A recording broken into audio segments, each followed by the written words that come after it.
La légende des 3 gardiens.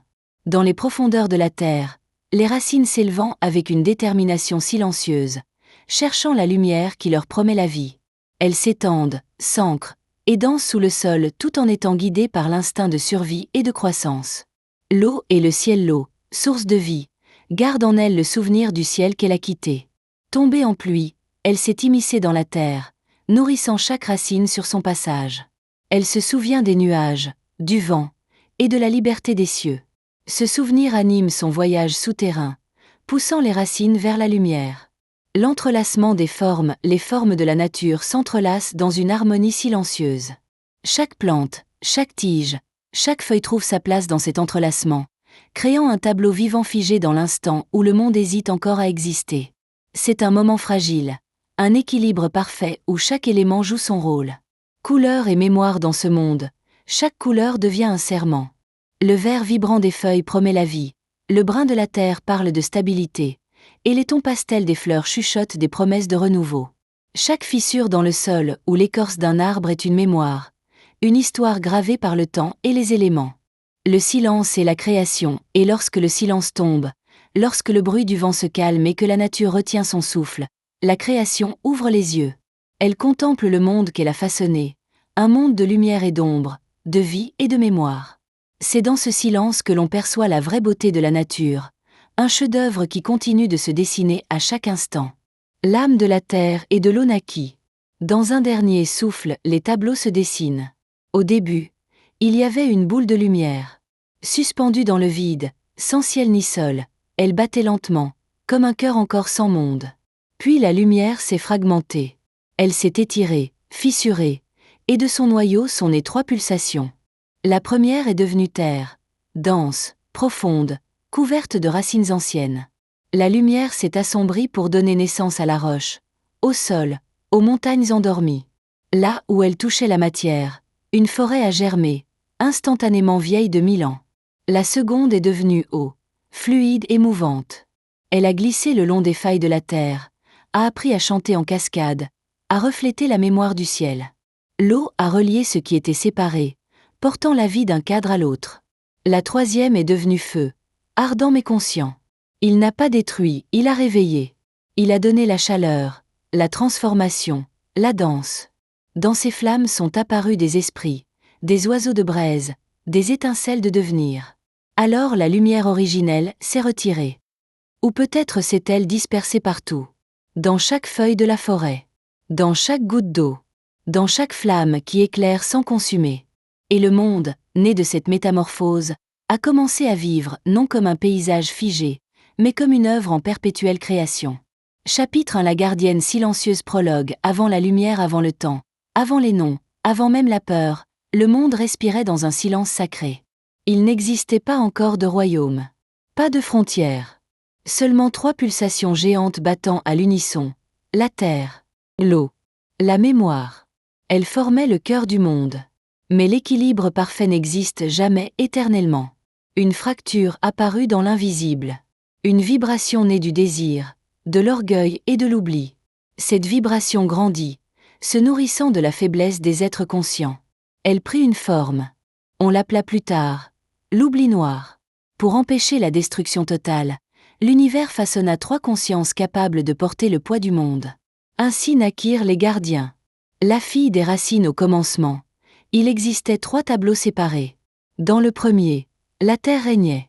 Roches anciennes, racines profondes, animaux silencieux. Tout semblait immobile. Mais sous la surface, le sol retenait une douleur ancienne. La terre était forte, mais fatiguée de porter seule le poids du monde. Dans le second, l'eau coulait sans fin.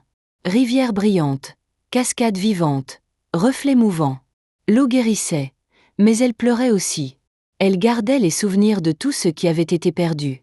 Dans le troisième, l'ombre et la lumière se faisaient face.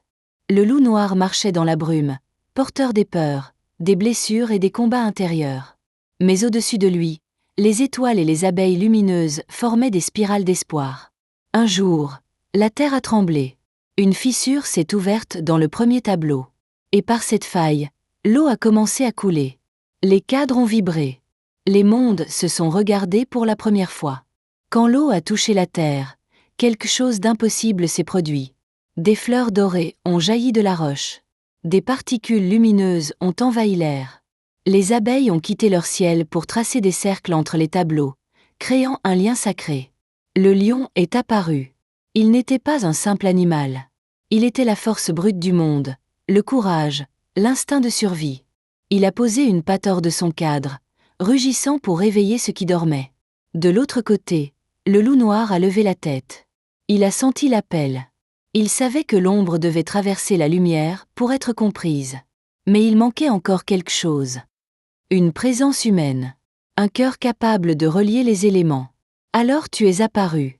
Tu es entré dans l'eau, pieds nus, sans armes, sans peur.